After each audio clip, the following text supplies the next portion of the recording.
And call the member for Ryan. Thank you, Mr Deputy Speaker. I rise to speak in support of this motion by the member for Shortland, and I thank her for bringing it to the House today.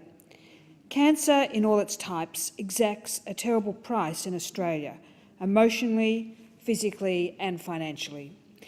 According to the Cancer Council, by the age of 85, 1 in 2 men and 1 in 3 women will have been diagnosed with some form of cancer. 128,000 new cancer cases are diagnosed each year. That is 14 cases an hour, and that number is rising. Thankfully, in Australia, 66% of people diagnosed with cancer are still alive after 5 years.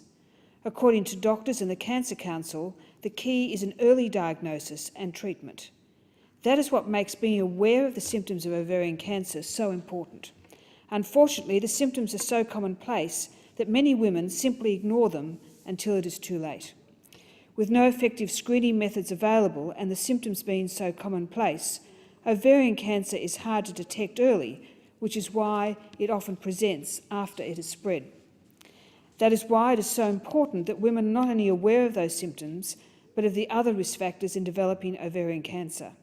Some of those risk factors include, as my colleagues have said before, being over 50 years of age, family history, changes in the genes BRCA1 or BRCA2, childlessness, infertility, having your first child after the age of 30, never taking oral contraceptives, and using estrogen-only hormone replacement therapy or fertility treatment.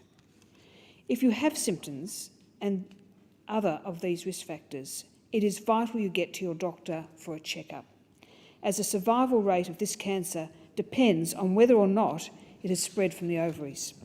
If it is contained within the ovaries, the survival rate is 93% after 5 years, but drops to 30% if it has spread.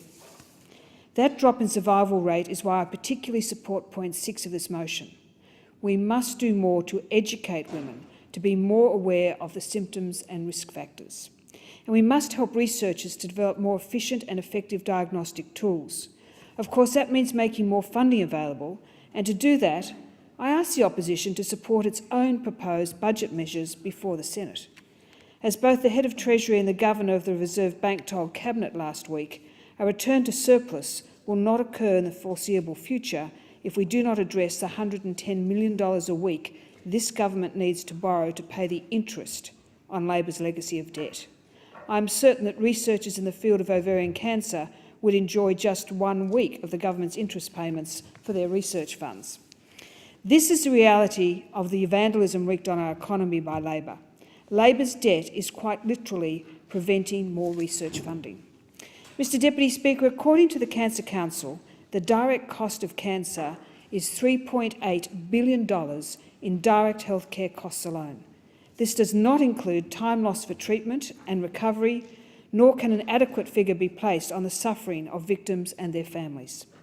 To support women with gynecological cancers requiring care, the government provides more than $1.5 million of funding each year through Cancer Australia for the Maintaining Support for Women with Gynecological Cancers program.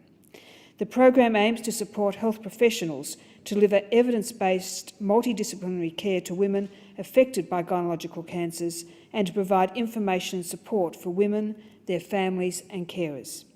As Minister Cash says, given how much we will still need to understand about ovarian cancer, I hope that all Australians can come together during Ovarian Cancer Awareness Month and support women battling to overcome this disease. I commend the motion to the House.